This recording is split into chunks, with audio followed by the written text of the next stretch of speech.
ចាំបានទេកាលពីយើងនៅក្មេងវ័យតែថាបានយើងតាំងពីរៀងកាយយើងនៅខ្ចីលើកមកអង្អែលដៃលោកទាំងស្វ័យត្រកងបីទោះប្រោឬស្រីលោកតែងស្រឡាញ់ដូចគ្នា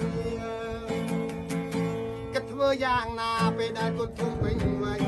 ឲ្យខំសិក្សាស្រវាវិជារៀងរាល់ថ្ងៃ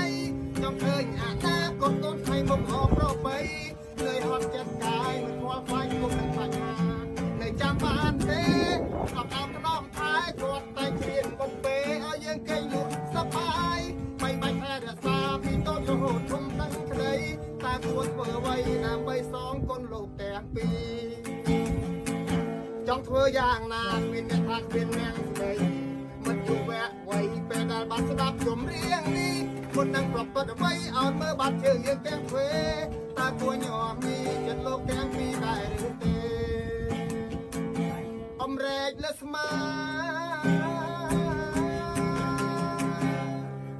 ដើរទាំងកណ្ដាលថ្ងៃក្តៅ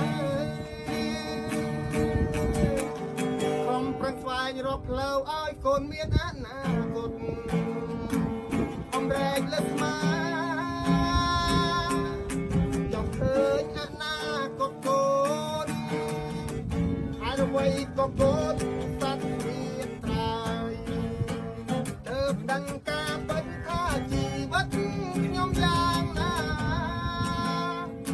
ឲ្យអាភិបកញ្ឆាយាមាបំផ្លាញបាន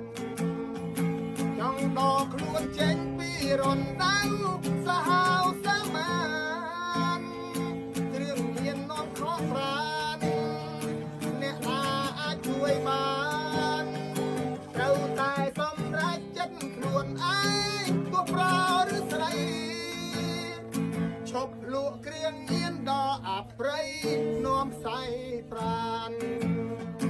មានតែខ្លួនឯងដែលអាចជួយដល់ខ្លួនឯងបានលៀនរសាតានទៅពីកសុខបា